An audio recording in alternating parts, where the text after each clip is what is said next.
When you want to navigate from your Google Meeting to other things on your Chromebook, you're going to use kind of these tabs up above. So right now you can see that we're in a Google Meeting. I'm going to hover over my Clever tab and just click on it once. And now my Clever tab is visible. If I want to get back to my meeting, I just click over again. When you are clicking to go to Clever to play ST Math, you want to make sure that you shut your camera off first using the turn camera off button down here, because otherwise you're going to look like you're looking at the camera and it may be confusing for your teachers to know if you're there and want help or if you're playing the game that they asked you to play or to do the work they asked you to do. So I shut my camera off. I click over to Clever over here. So I just use my mouse button and tap on this tab. And then I'm going to scroll until I see the ST Math button. And I'm making sure that it's the one here that just says ST Math. I am not using the one that is farther down on the page. When I click that, it opens up a whole new tab. So I can still see that Clever is here. I can still see that my meeting is going, and I know that it's going through the red button right here.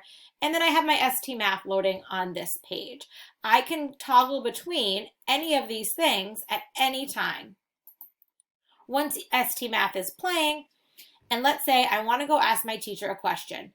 I'm going to leave ST Math right here. I'm just going to click on this tab, and then I can turn my camera on and talk to my teacher.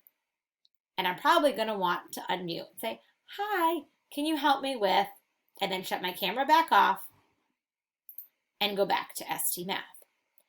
When you're done with ST Math and you sign out, it's going to leave this tab open even though you've signed out. What you're going to want to do is click the X so that tab is completely gone. If you choose to play ST Math again, you're going to need to go back to Clever. You cannot just click sign in again. It will not work. You will need to go back to Clever and go to ST Math again. You can even navigate to your classroom's Google page from here. So I can click on Google Classroom. And once I put my information in once, I don't have to put it in again.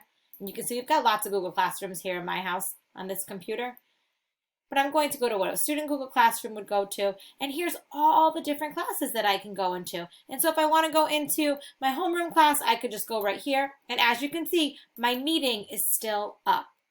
Unless your teacher tells you to press the red hang up button, you can leave your meeting up throughout the day. There will be times though when your teacher asks you to hang up in order to go back to that meeting. So if I hung up my meeting and I wanted to go back to my meeting, I'd have to go back to the link that the teacher shows me on that page, on that Google Classroom page.